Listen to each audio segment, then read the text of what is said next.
Welcome back, welcome back.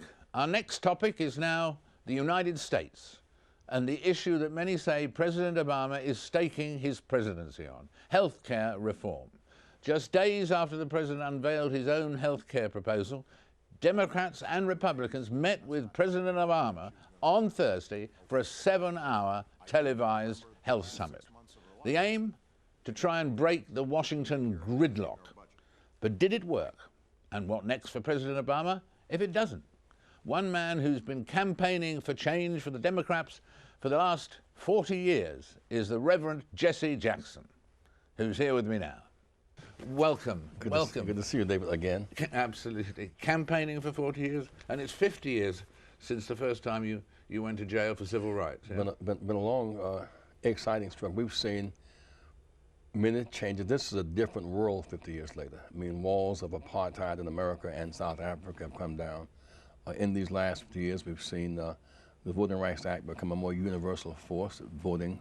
I mean, more people involved in the political process. It's kind of midday in our politics, but midnight in our economy. And therefore, it seems that the night of the economy and the economic wars are threatening the daylight of political inclusion. But tremendous progress in these 50 years. And what's your view of the president's achievements and problems at this moment in time? You said somewhere you thought it was a promising first year? Yes, because he has set, he has a high moral compass. He's set a high moral tone, but tremendous resistance. I mean, he met with the King of Saudi, King Abdullah, I think, and he gave a deferential bow of courtesy that was seen as a sign of weakness. It was just courtesy. He went to Egypt and gave this tremendous, so theologically edifying message on how the great religions have in common shared values of humanity. They should not allow terrorists to operate on the cover of religion and misappropriate the religious imagery, and that was seen as naive. The fact is, given the whole tension around religion and terrorism these days, it was a sound, solid, theologically grounded speech. And then, of course, in the health care bill, 50 million Americans have no health insurance. Another 50 million have inadequate health insurance, cannot afford to face a catastrophe. So we need a health care bill. It's morally right. And of course, the kickback comes, we're talking about public option, transparency and the cost. So for example, even as he debates this, the insurance stock is going up, the pharmaceutical stock is going up, and so there's this resistance for change. And in this situation, it is bewildering that with these huge numbers of people who don't have health care, that this bill hasn't gone through easily. And all the guys are arguing against it have health insurance. Yeah. They're Congress people. They have it for their families. They figure out some way why others should not have what they have. And the health option is simply, if FedEx, back home and delivers your mail, and UPS delivers your mail, the post office is a public option. That's what keeps the cost down. But for example, you can buy medicine in Canada for $125, $150, the same medicine in the US for $1,500, made by the same company, so it's the same drug. That's a very good point, yes, because you have a situation where the spending on health in America, where we've got all these problems, 16.2% of GDP is spent on the medical area, and that's double any nation in Europe. Really. So the real deal here is that the insurance companies and the pharmaceuticals and hospitals, they want these rampant, out of control costs for simple procedures and for medicine that can be sold at a much cheaper price. And so he's fighting the resistance of a kind of industrial complex. That's one part. The other is just the opposition is just simply obstructionist. I mean, when he went to the Republican caucus in Baltimore and made the case, transparent on national television, and yesterday's meeting with them, but they had a pre-existing commitment to no. So it's not no we can, it's no we won't. Their obsessions, they'll defeat him if they can in November at the expense of health care and jobs and recovery. There seems to be an obsessive kind of anti-Obama mania among many of them. And in fact, a number of people have said that he's betting his entire presidency on getting a health care bill through, risking his entire presidency. Do you think he will get it through? Well, some form, I hope, but this is like the first year is the first of 4 quarters. And there are people who are determining the outcome of the game on the first quarter. It's kind of early in the season. But I judge the presidency ultimately by, is that what he's doing? If he's fighting for a jobs bill and fighting for a health bill, A, is it necessary? A. B, is it morally correct? C, is it cost efficient? Each instance, it passed those 3 tests, but the resistance to his presidency among the opposition is extreme, and it is the Tea Party's on the one hand, but the Republican Party itself, without any sense of shame, intends to defeat him. What about Americans in general in terms of this crunch? I mean, how will they go on responding? Do you think they will? I mean, it's very 50-50, these votes that come through. Well, they are, you know, which is curious why some people vote against it when they're going to get Medicaid for free. Well, that's a part of it, but they were also, it converges in this way. We're also facing historical manufacturing job losses. We've gone like 16 million manufacturing jobs in '99 to about 10 million today, so we're losing jobs. Historic numbers of home foreclosures and church foreclosures and student loan defaults and credit card scams, because we bail out the banks, but not linkage to lending, bail out the banks without lending to reinvestment. So like the Royal Bank of Scotland here, like the Bank of America in America, our banks in Germany and the Netherlands and the whole kind of globalized banking system, the people have bailed out the banks, but they've not bailed out the people. And so you have stock rising on Wall Street while poverty is rising and unemployment is rising and home foreclosures are rising, student loan defaults are rising. So there's a disconnect between the bailed out wealthy and the put out working class and poor people.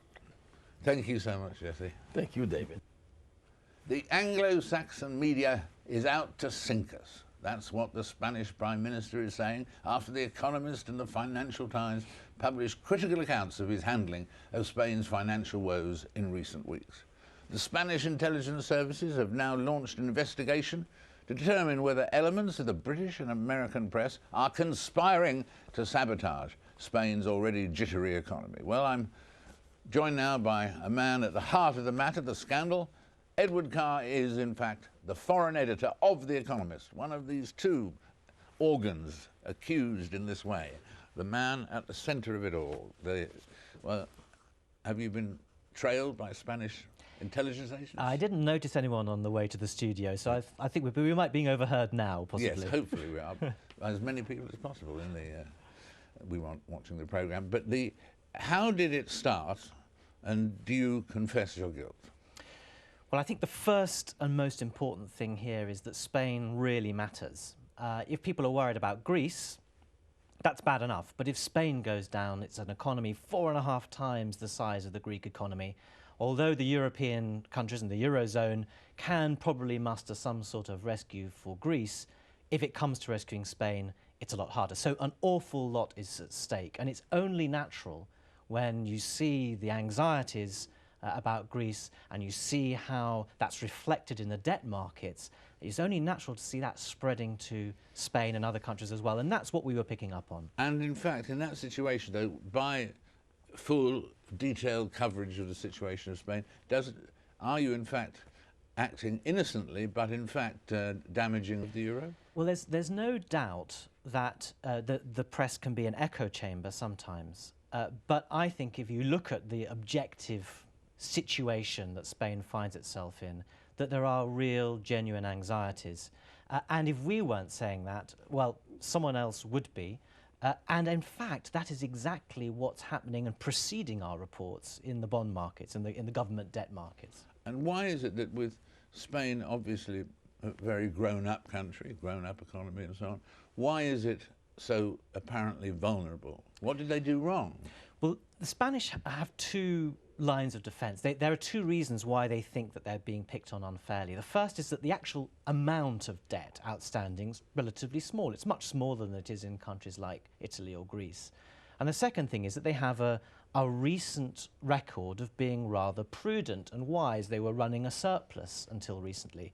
So they say, hang on a minute, we haven't got that much debt and we're running a surplus. Why are you picking on us?